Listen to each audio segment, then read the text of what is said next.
Hello, everybody. My name is Christopher Thomas Plante. I am a co-host of the Besties in the Resties video game podcast. And today, I am joined by two people who I would describe as infinitely smarter and more talented and thoughtful than I am, which hopefully will make my job very easy. They are Pinki Lee, the narrative designer, and Remy Siu, the creative director and also writer at Sunset Visitor, the studio responsible for 1000 Times Resist, my favorite game of last year. And we'll talk a bit about that game, but why we have all gathered here today is to talk about apocalyptic fiction, because feels relevant. And I'm using apocalyptic in the broadest possible sense. Into the world, cataclysms, post-apocalyptic, in-apocalyptic, whatever you want to call it. I think it is a term that is kind of a catch-all for this sort of fiction. So I want to get to that, and I think this is going to be more of just a fireside chat, despite us not having a fire and it being spring and summer. But before we kind of get into the broader stuff, I do want to pick y'all's brain about your relationship with the kind of subgenre. And specifically, what was your first contact with a form of apocalypse fic? Do you want me to go first, Pinky? Sure. Oh, okay. I think I was thinking about this. Like I'm like, it's hard to like really remember exactly when was the first kind of like experience with apocalyptic fiction that I was like, oh, that's weird. I wouldn't want to go through that. And I think it goes back to a very old VHS of the original Star Trek, which was, I guess, just a VHS that was lying around the house. And I was very young, and I decided to watch it. And I think there was like a couple of them, and so I was like sorting through them. And like people maybe forget that the original Star Trek was like pretty dark at times. Yeah. And so one of them was Dagger of the Mind. This episode, Dagger of the Mind, where people get like, I don't know, put in this booth and then just get tortured. And so that freaked me out. And I, now that I think back to it, I can't 100% remember why that is. But another very specific episode that like stood out to me was A Taste of Armageddon, which is this original Star Trek episode where these two planets, I believe, they have this little simulation game going on, where they like shoot fake missiles at each other, and based on the simulation, they tally up their virtual casualties, and those people who were, virtually killed, they've accepted to march those people into a booth also where they get incinerated, I guess, and or vaporized, and they're like totally okay with this. Their version of this it's just like, hey, this is a bloodless, clean type of war making because hey, our infrastructure sticks around, and so that there's no permanent damage in that way, I guess. And so both those societies have kind of agreed to it. And then in very, American 60s style, Kirk and crew show up and they're like horrified and they like blow everything up. So it's probably that. A lot of it has to do with Star Trek. I think there was another one, Next Generation, Yesterday's Enterprise, where they showed like a parallel universe to the very cozy kind of like Next Generation universe. There's a parallel one where it's not so cozy, and I remember being young and being like, "Whoa, that's really dark." But I think the first one and I've said this so many times before, like the first one that I really engaged with a lot was Final Fantasy VII. I think as a kid, it felt very post-apocalyptic to me, or like kind of thinking about slums and thinking about kind of over extraction and all of that stuff about the original Final Fantasy VII. So I think those are kind of some of my early impressions of post-apocalyptic, or what felt post-apocalyptic. And Pinki, how about you? I was thinking about I have no that this is a really hard one for me. Like where to trace the origin, or maybe the and when. For some reason, when I was thinking about this question, I'm like, suddenly my whole life becomes a blur, and I'm like, have I been alive a long time? I also clocked when I first started writing fiction, it was immediately I was immediately gravitating towards apocalyptic fiction without knowing it. And I was like, in preparation for our Fireside chat, I'm like, I wonder why that is. How did that come to be? And I still can't tell. Like, the closest thing I can think of is maybe, and this is not even that young, like, is maybe the movie Armageddon. Yeah. And something about, maybe it's because Don't Want to Miss a Thing is like one of my top karaoke songs. Maybe Naturally. I'm constantly watching that music video, and that music video is so apocalyptic. Like yeah, the stakes, the insanity, the martyrdom, it's Yeah. the yeah, I think that that's maybe the first thing that comes to mind, but I can't imagine that was my first engagement with the subgenre. Did you watch Outer Limits? Oh, sorry. Oh, yeah. Pinki, were you a big Outer Limits person? Did you ever catch it on TV? No. It's funny that you say that, because for me, that is Twilight Zone's All the Time in the World is my first contact with it. And I remember it distinctly. My parents introduced me to Twilight Zone. What was probably not too young, because who knows what too young is. Yeah. But like the first non-cartoon show I remember watching is Twilight Zone reruns. Huh. And this is for people who don't remember the iconic episode where this man just wants to read. He just wants to read, and then the bombs fall, and he's at a library, and he's surrounded by all the books. He has all the time in the world to read them, and then, what would you know, his glasses break, which I just find hilarious, because there are surely other glasses in this universe. I believe that's not the point. That's not what they want me to take away from it. But I was thinking about this episode a lot before we had this call, because there's a thing, Remy, that you said of like, the first thing I didn't want to be there. And I think there's a weird thing with apocalyptic fiction, and maybe a specifically American apocalyptic fiction, where you do want to be there, or you kind of want to be there. It's a little bit of both. You're like, yeah, I don't really want that to happen, but it would be nice to have a fresh start. That does sound pretty good. It would be nice to have all the time in the world. I was especially thinking about that in relation to y'all's game. And for the people who are watching and who have not played this game, and please put some boundaries on me here if this is a terrible reading of this game.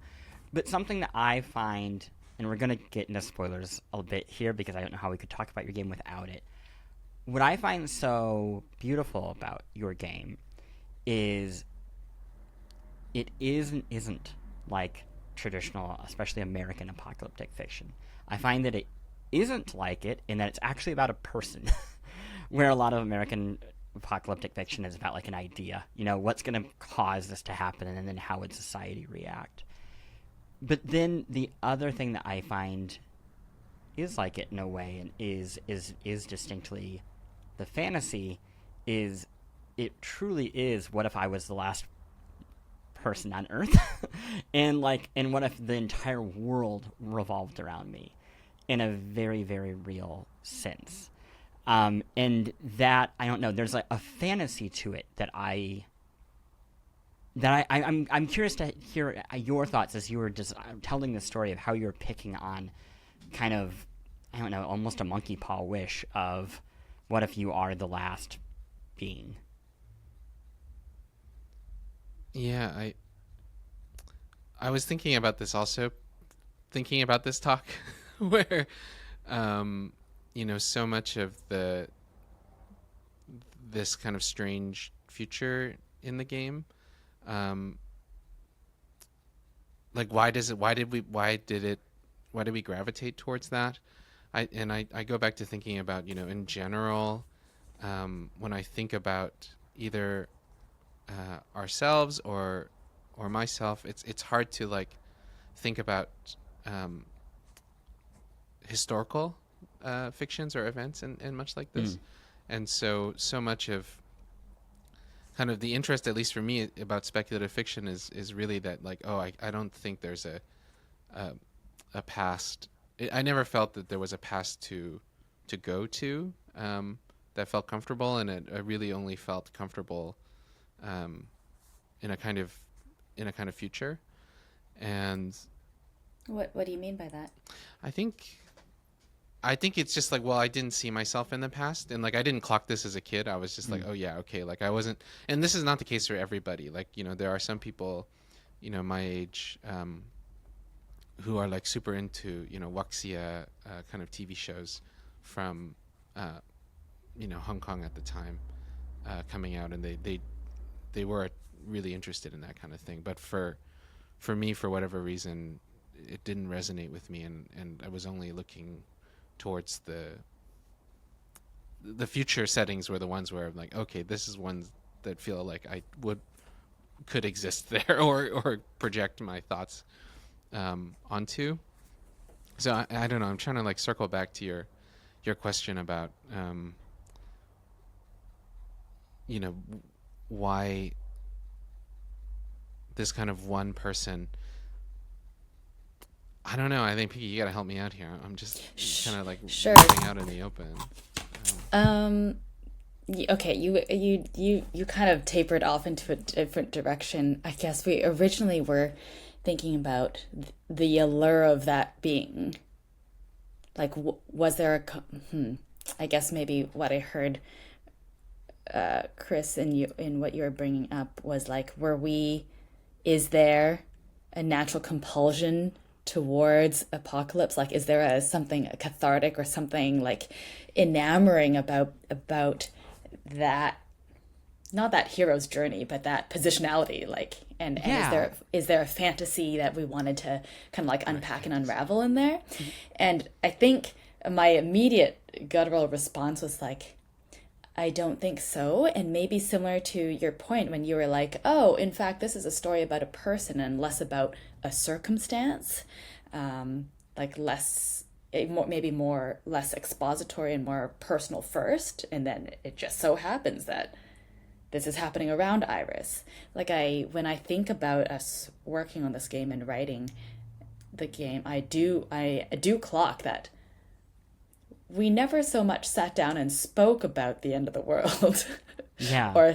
or thought about what we wanted to say about the end of the world at all. Like, and Remy and I have spoken about this a couple times, it was a global pandemic when we were making this game, when we were writing this game. We were in it. We were living it day by day and finding it quite monotonous and disastrous and awful and awkwardly healing, and like, it was just this mixed bag of life experience. Kind of going back to the fantasy part of it, it's now that you said it, something about the premise, I guess, operating around the fact that Iris is the last person, was not, I think, so much a desire about it's cool to be the last person, as much as I believe the fantasy was that, what if there was like a weird far-flung future where the very specific things about our lived experience as diaspora like persisted, like somehow like continued to exist in that future. And not only did it continue to exist, it was like outrageously extrapolated onto society, or that existing society, and that would be super messed up. But then also, at the same time, it did continue to exist in some form or fashion. And maybe just to add on to that, so I guess, funny enough, I feel like we were. You can feel free to refute me on this, Remy. But in that way, it's almost like we were less fantasizing about the future, but like fantasizing about the present, seen from the future, the present, like extrapolated and blown up, and taken out of context, and as a way to look at our present or understand more of our present. That's what I. Yeah. No, I mean, I think that makes perfect sense. There's a great play. I believe the writer is Anne Washburn, who wrote Mr. Burns in the Post-Electric Play. Have you ever heard about this? No. The premise is that it's in 3 acts, and it takes place first act immediately after the apocalypse. Nobody really knows what's happened, and a group of people have gathered around one of the few fires that they could manage to start, and they don't really know what's going on, and they're just trying to seek like a cold comfort, right? Just get through the night. And as they are doing this, the story of an episode of The Simpsons comes up, and then they just tell the story. Like, they work through the entire episode of The Simpsons. It's the Cape Fear episode of The Simpsons. And then the second act happens, and we have fast forward, I don't know, maybe a dozen years. And it's funny because this ends up being the plot of Station 11, but they are a traveling theater troupe that is performing that episode now and still surviving. And then the third act is fast forward 2,000 years, and Greek gods exist. They just happen to be named Homer, Bart, Marge, Lisa, Sideshow Bob. And so much of that is, yes, it's technically extremely post-apocalyptic, but really it's how will we look back at this moment? How are we going to reflect on this and interpret it? And I see so much of that in your work, and that makes perfect sense. For me, again, I am coming at this as somebody who grew up in the Midwest. I am a white man. I have tried to keep myself as informed as possible, but I am playing this with my experience, right? So what hit me so much playing the game was the teenager of it all, the teenage girl specifically of it all. And that part is what really broke me, honestly, playing it.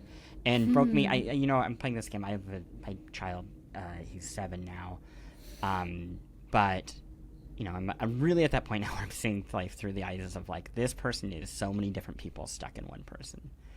And when I play your game and that ability to process out in the future, and this is where I do think the singularity of one person is so interesting. It is truly like a Whitman-esque, we all contain multitudes.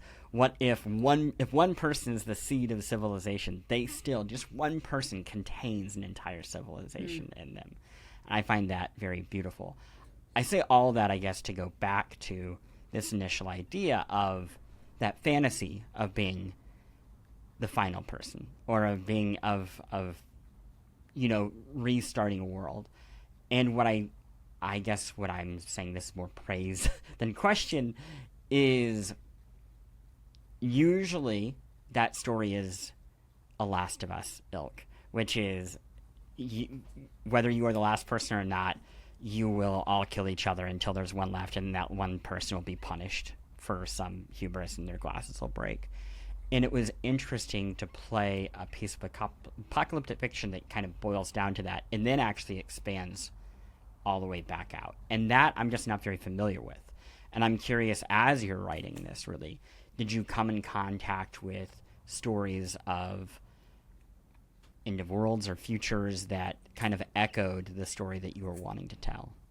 When you said that when it zooms in and then zooms back out, could you tell us what you mean by that a little bit more?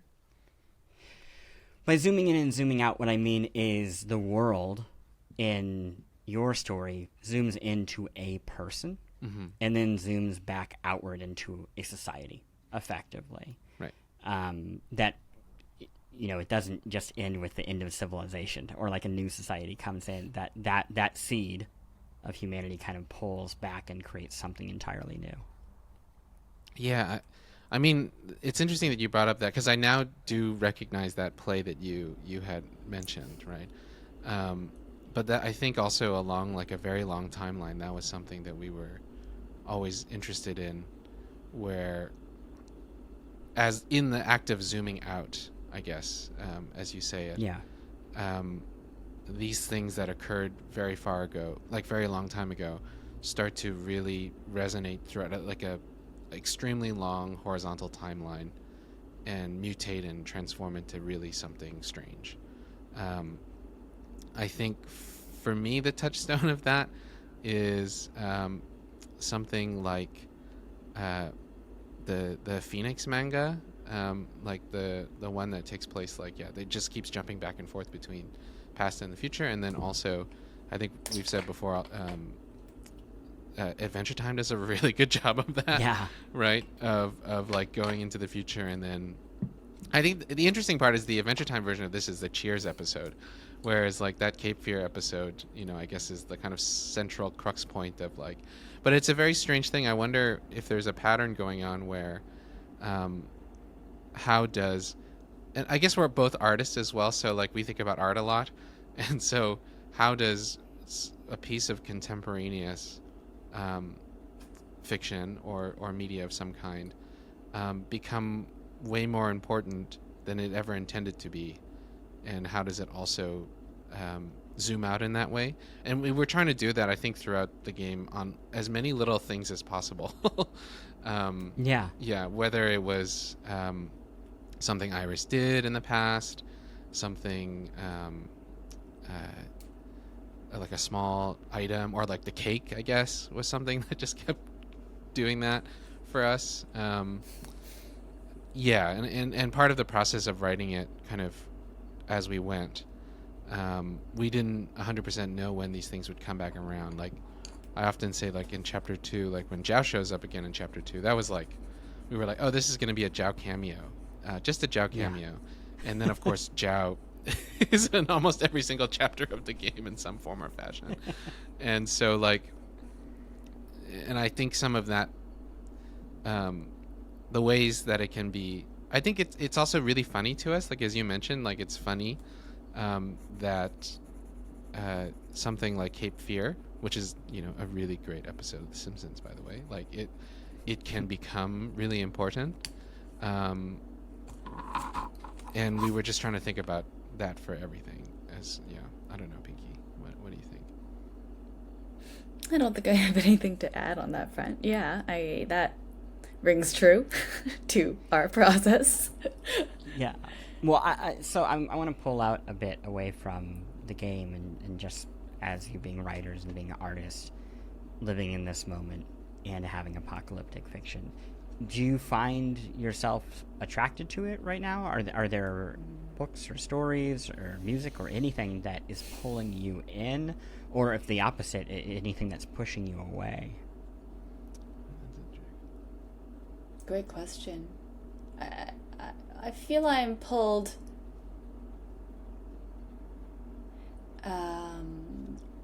I think I'm pulled away. Actually, I feel very strongly in my like responsivity to this moment. I think my immediate desire is to maybe not to band-aid but ameliorate, perhaps, like make simpler, soothe.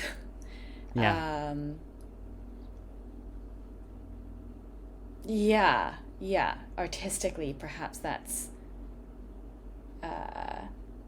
maybe just take the lens aperture and just bring it in a little bit, just maybe so that I can understand what I'm doing, so I can understand in this moment who I am and what is the gesture. Like otherwise, I think it's just overwhelming.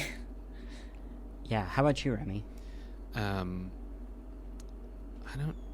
It's interesting because I don't feel ever particularly drawn to, say, apocalyptic fiction as much as I am drawn to something like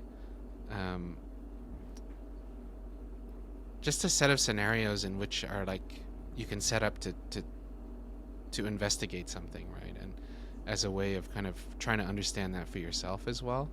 And I think, Pinki and I, without saying too much, Pinki and I are like, we spend a lot of time trying to think about a specific set of questions that were actually hard for us. Like, I think with anything, when we're trying to do something, it's like we do want to get a set of questions that are actually difficult for us to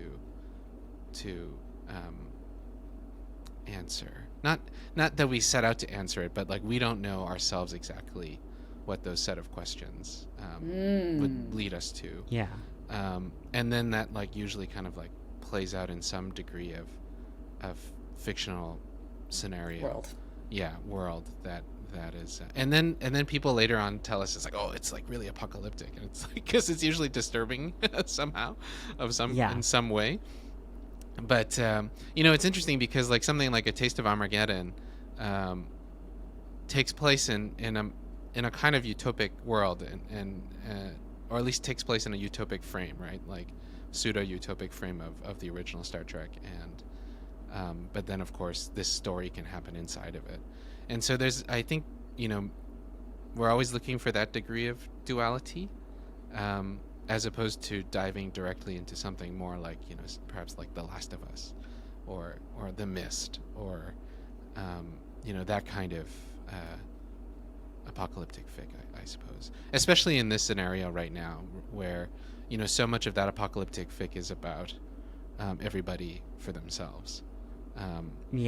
It's more of a situation of like, what if certain rules in society were tuned a specific way? Like how would we respond to that with our contemporaneous mindset? I think that makes a lot of sense. I think, again, using the broad brush of apocalyptic is maybe the challenge here, because that The Last of Us, the Mist, they seem just so intent on asking a pretty straightforward question, which is, what are people? Right?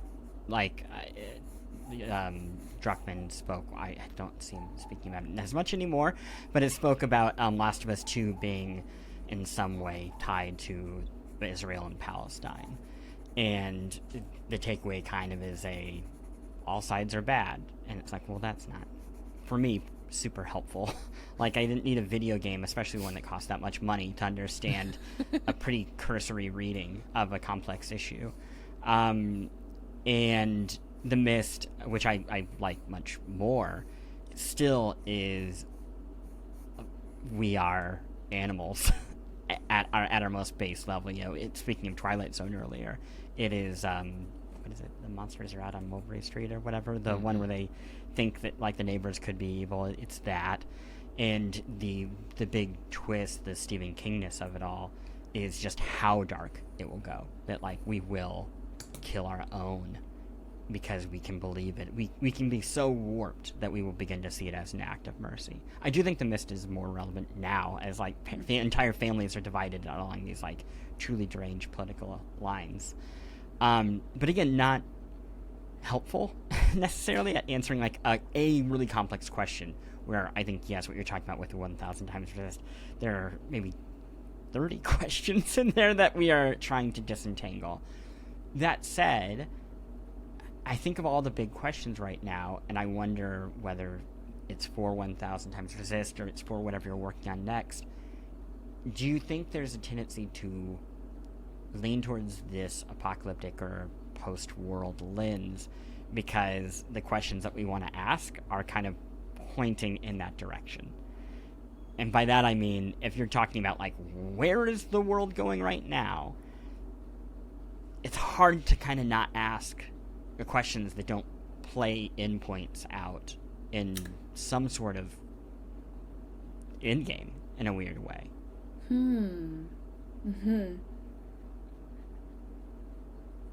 Yes.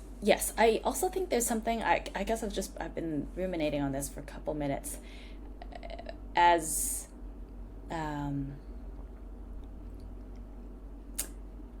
I think as artists, Remy and I have generally erred on the side of speaking, how would I talk about this? Like, addressing something without addressing something. Addressing something by addressing something else. Talking about something by talking about something else. Yeah. And there's something about that gives creative license and permission for other things to happen, for uncanniness to take place, and for a certain kind of transposition that's just, I think, maybe more alluring, like has a little something that can allow for surprise, both from how it's received and both while we're in the workroom. So there's an experimentation there, because I just think about asking a question directly. Again, like I don't even think that Remy and I, as like members of the diaspora, that's not really our style, both artistically and maybe as humans. Something that we often talk about, like double downing on meaning. Like when you say what you mean, there's just less energy there to work with. So I think that we just feel like there's more to explore and happen upon if we're setting up a set of circumstances that allow for things to unfold as we're asking the question. And it's rhizomatous, like where the question takes us is not to its answer, it's to another question and then to another question. And I think that keeps it alive. I don't think this is necessarily an answer to your question, but something about the directionality of intention, I think, plays here. Well, I mean, kind of stacking all these things alongside each other, do you think that there is a discomfort amongst the larger contemporary audience with talking directly about current events? Oh. And I should actually be clear. I say discomfort with the audience. I shouldn't pin it all on them.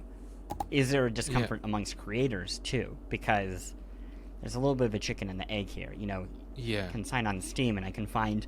ironically, this is a side thought, but I'm just going to squeeze it in here.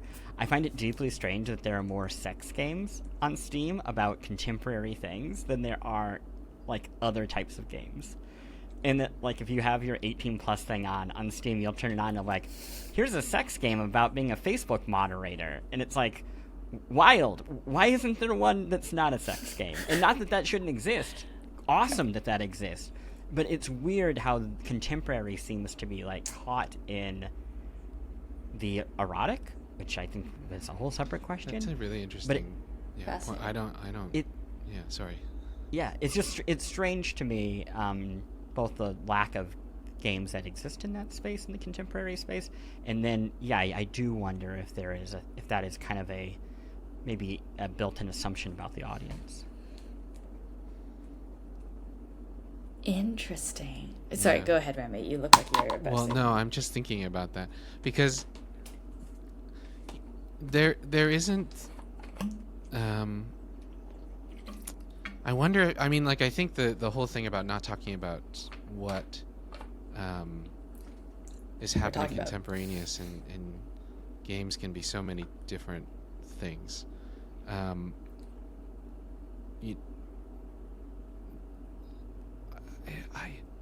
I also wonder why that isn't the case. Because like sometimes it's like part of it is maybe perhaps the way that the medium has developed. Part of it is maybe perhaps the way in which we haven't really gotten ourselves away from certain types of mechanics that are about making like entities not exist anymore. So it's more difficult to, tell a contemporaneous story in that regard. And I think for us, it's not that we want to. I think we actually do like drifting directly into the contemporaneous as much as we can. Even though this game took place in a very kind of far-flung future. The desire... Well, and I will say, the game does exist more in the present and with real issues than most, which again is kind of funny in that so much of the game is spent so far away from now. But I think it is... I mean, I'm curious if you felt that even as making it of, oh, wow, I'm making a thing that is now in a way that most of my peers are not. Again, unless you extrapolate out to, I think I want to be like sure to caveat, especially with any great writers who are watching this, because I think places like Twine, I think visual novels, there are exceptions here. But I think when we talk about games, again, interacting with the very present and political issues and social issues and cultural issues, that's where I see that dip off.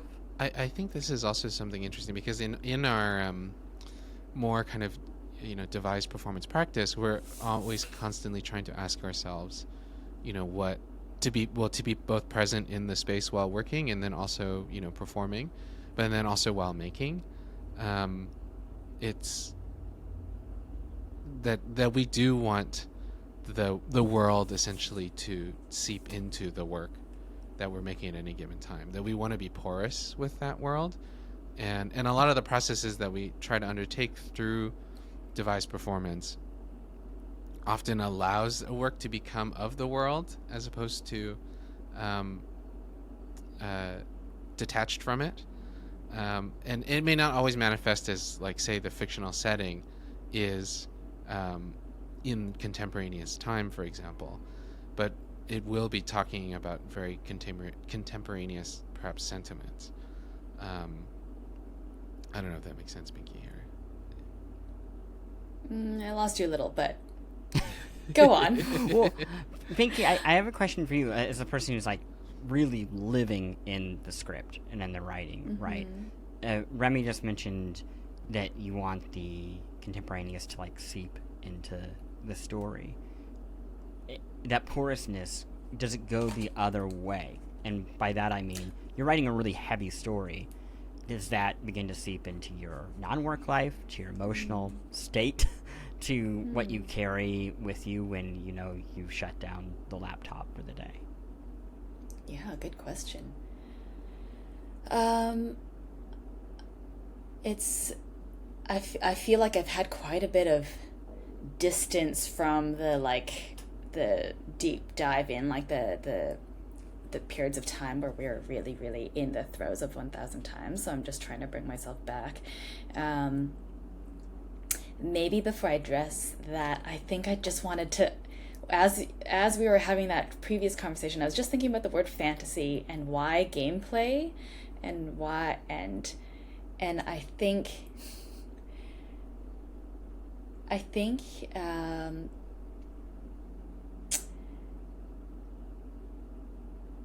I wonder about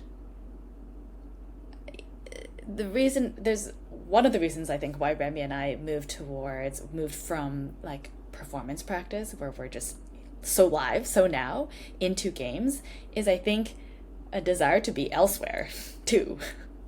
Yeah. And I think that gamers play to be elsewhere, and I think the curiosity to be elsewhere is what drives the passion for gamers to kind of like invest in. And in that way, I just think, like, I'm just imagining for myself something that tells me, yeah, I think that I wouldn't gravitate towards a game that's just kind of spelling out our contemporaneous issues. Sure. And reminding me of that I should.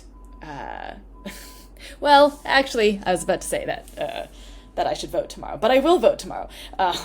And so I don't know. I'm just mulling that over a little bit about, like, I think that this word fantasy, I think it's important. I think that there, maybe because the act of speculative fiction, the act of like engaging in speculative fiction is very political, actually, in either direction. The act of writing speculative fiction is very political, and so there's just a thing there where the now is, we cannot get away from the now. You bring the now into the future or the past. And so I think maybe that's why we're not seeing games that are just kind of like situated in contemporaneity. Yeah. Now, to your question about this porousness, I think yes. I think inevitably It particularly, I think you addressed how personal the storytelling is or gets, and I really am often, we in the writers' room are often drawing on our real complicated questions about our own lives and our own relationships and our own politic. I don't. The other day we were in a chat about like separating yourself from the work, and I think, I don't know. For me, it's very useful to be able to wield my emotional landscape that way. And so it is very valuable to sense and have a compass of my emotional truths when I'm writing. And then when I close the laptop, I'm feeling the feels. and I think I just respect that is part of the writing. And I often talk about when I have to deliver Remy the goods, and I could usually clock whether the review would go well and whether it was something that had enough juice to make it into the game. If I was kind of a mess, Yeah. If it really tossed things asunder in me and left me in want or in despair or unresolved.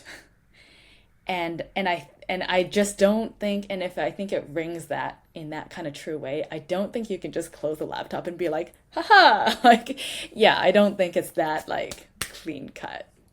Yeah, no, I love that. I think that makes so much sense. There's an attitude in certain creative fields, and I think especially a critical lens, maybe 30, 40 years out of date, of you have to be an asshole to make something great. That the great artists who, were messes. This is a very, like, you can picture a certain type of person who justifies this. Yeah, in the video game industry, that's shocking. I didn't know that they existed. By the way, I just got back from the Game Developers Conference last week. Totally unrelated. I think the thing that I often tell writers is you don't have to be an asshole to do this, but you probably should have a good therapist. Because if you're doing it right, it is gonna dislodge some things, and that's not bad. That is you putting your humanity on display, and that is the vulnerability of it. And especially right now, in no way do I think we live in like cancel culture, but we live in a culture that interrogates pieces very sharply. And when you are putting yourself out there, it's not just your work that's going to get like that cut. It is a form of yourself. So I completely agree with you. I wanted to tie that to something that you said earlier, Pinki, about the escape.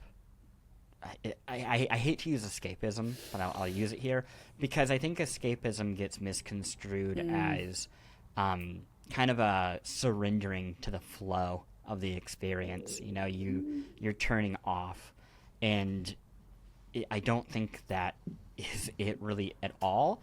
I think it is more like you're being put in a safety pod, but where you get dropped, you don't know, right? Mm-hmm. And there's a book that I'm like about halfway through now that I had recommended to me by this writer, Anna Kavan. And I hope I'm pronouncing her name right. She actually changed her name. This book was published in 1967. It's called Ice. And she had written a bit of science fiction before this, got married, got divorced, blew up her entire life, changed her name, changed her writing style, completely different person, and struggled with some very serious mental health issues. And Ice is, I guess it's a book about the end of the world, and I guess it's a book about ice covering up the entire planet, and I guess it's a book about nothing will survive. But it's really about being in the mind of the person that I just described, right? Like, you could read this entire book and be like, none of this is real. This is just a hallucination. And I mean that both like in the fiction and outside of the fiction. And that's the escapism for me, right? Like, I am in this pod. I am not going to get hurt reading this book, but I am literally torpedoed into this author's brain. And I'm torpedoed into this setting, and I can experience it. And I can know that when it's all said and done, I close it. Maybe it messes with me a little bit, but it's like done. And I think that is, for me, I have found myself turning to a lot more of this end of days fiction, but in very specific spaces. And that is books, really. I have almost no patience for it in most of video games. Obviously, exceptions exist. But I don't like being in spaces that living in a dry, colorless, meaningless apocalyptic world doesn't do anything for me. But being in a fiction that is apocalyptic as a tool for getting at kind of the colors of life, even when they are, like, in this case, like, pretty rough, that's the escape I guess I'm looking for.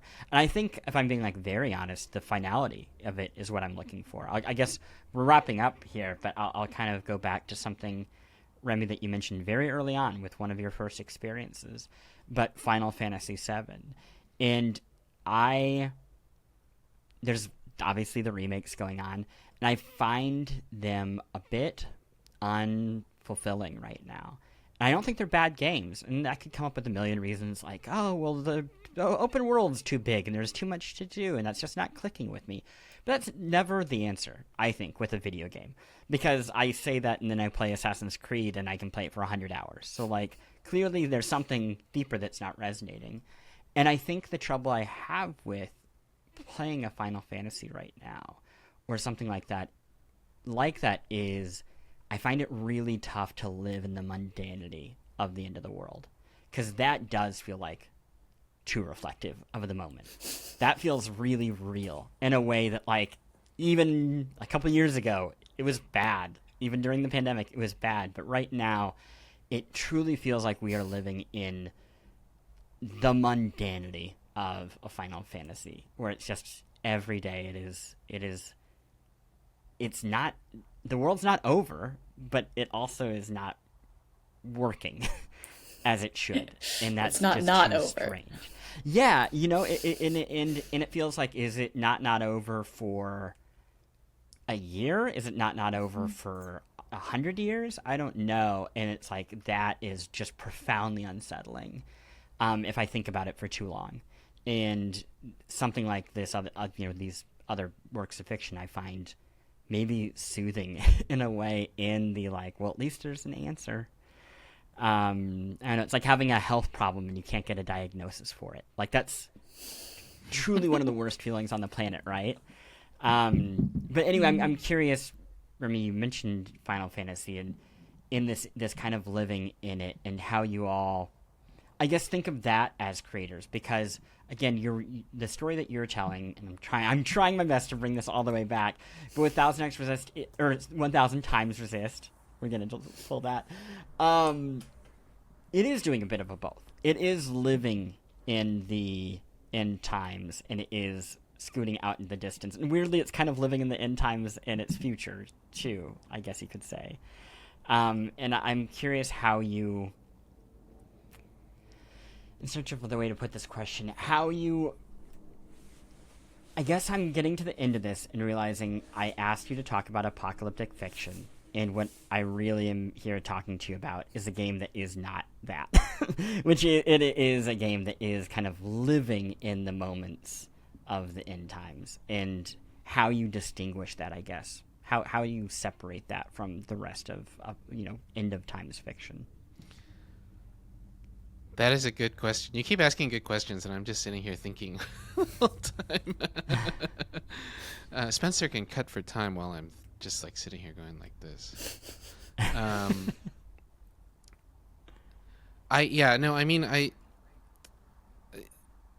It's not that 1000 times resist perhaps is not apocalyptic fiction. Like, it definitely uses some of the things that we see in apocalyptic fiction like a function perhaps of inside of apocalyptic fiction, which is that, hey, we do want to do a clean swipe of the slate, right? Because if, for example, if we didn't do that and it was really about this one person, we would have to, if we wanted to honestly engage in a lot of these things, we would have to think about, I don't know, various economic forces or like certain other things about real life that may not interfere, but like basically, I guess part of the apocalyptic frame allows us to truly just zoom in a way and filter into something that we really, really want to talk about. And how that relates, I guess it's like it's our desires to obsessively really tumble around these ideas that we are constantly always tumbling around in our lives in these settings to help us kind of reflect and cope with them, if that makes sense. If, for example, we kind of tumbled it around in our circumstances, there's so many things about our kind of present day circumstance in which we can't transpose or transcend, is what Pinki was saying. But kind of taking that apocalyptic lens, we can transpose, and then we can further transpose, I suppose. So I don't know. It's hard for me to make sense. You asked really good questions. This is why I'm just like, it's like, oh, where do I start in terms of how to talk about this, even though we're at the end. Maybe I'll just Pinki. jump in for a second. I'm thinking about this notion of like end of the world, and I'm thinking about 1000 Times Resist and how in this extrapolating, in my mind, when I don't think within 1000 Times Resist there is an end. Like we just keep, there actually, in some Right. ways, I think we're making a case for the fact that there's never a clean slate. It's just the next thing. It's just the next world. The edge of the, like, the end keeps ending. Whereas I think that perhaps with a lot of apocalyptic or post-apocalyptic, it's like there's a finish line, and we're in proximity and we're working around it. We're working against the fear of it or the doom of it. Whereas I think maybe what is different energetically about 1000 Times is like it just kind of keeps we're just still going. We're just leaping through time space. Yeah. And that was, I like have sorry. this like visual metaphor stuck in my head of a slinky that you stretch out and you put back in, but the next time you stretch it out, you kind of wrinkled from the past time, and you just keep doing that. And if you do that 1000 times, there's all those little bends and nooks that come, but it's still the it's same beautiful. slinky, in and out, in and out. Yeah, same materials, and Yeah. ever and always different. Yeah. Remy, you had a thought?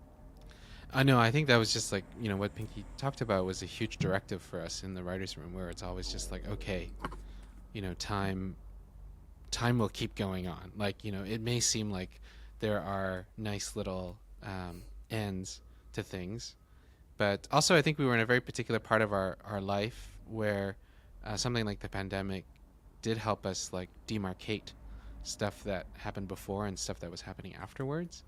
And perhaps we were feeling like, I don't know, slightly getting old, which sounds weird. but there's a weird thing where it's like, yeah, time will just keep happening. Things will keep happening in a way that you didn't anticipate, in a way that and even though something felt like an end, even though something felt like a peak, even though something felt like it will just keep marching on in a way that is highly disturbing. Right? Yeah. Like, you try Even to if it's find not recognizable. Yeah. Sorry, go ahead. No, yeah, you can go. Yeah, go ahead. I think the time marching on and the us changing, I guess, just to riff off of what Remy's saying, I'm reminded of maybe that what comes after us. Because as you were saying some of that, Remy, I was like, I don't think I agree. But I do sometimes as first generation, we are always very cognizant of our place in this like in between space of what we do take forward, and what we leave behind, and what we and what our what the next generation has and doesn't have access to, and whether it is has or does not have, or is bringing or is not bringing, or knows or does not know, it is still a wrinkle. It is still a continuation of us. Yeah. Whether we see ourselves in it, whether it's familiar to us, whether it's completely foreign to our ancestors, we're still on the same slinky thread. So I have no idea why I said all that. No, I think that makes perfect sense. And honestly, this is probably a good place for us to wrap so we can cede time to everybody else. But my two thoughts are, one, I think the three of us, we need to go get a book deal about the millennial midlife crisis. I think it is clearly the subtext here. But the other thing I would say, just to build off that final thought, Pinki, because I think there's something quite beautiful and kind of heartbreaking about it. I wonder, as the millennial generation, as this first generation that is downward trend in centuries of culture, and again, that's not to say we have it bad by any stretch, but it means for centuries, generations built up and up and up, and we are this weird crux point where financially things went worse, stability, things got worse. There's all these down markers. And it's a weird place to be because, one, there's a bitterness that comes with it to the generations that precede you. Of you kept going up. Why would this not continue? Why is the trajectory changing? And then I think there is a mix of guilt and shame and so many other feelings for, yes, what comes next, right? Because you don't want to then be handing that off. You don't want that to be the legacy that you hand forward. You want to get that. You know that the upward trajectory is possible, and I think that that's a real hard emotional load to carry. I think that is why people should play 1000 Times Resist, because if you want a game about carrying the emotional load, about building the rest of civilization on your back, let me tell you, it exists, and it is it's heavy. Thank you both so much. This was really, really lovely, and unsurprisingly, you two are just as wonderful as I assumed you would be, having played your work. Thank you. Thank you so much. This is great. Thanks. I'll see you later.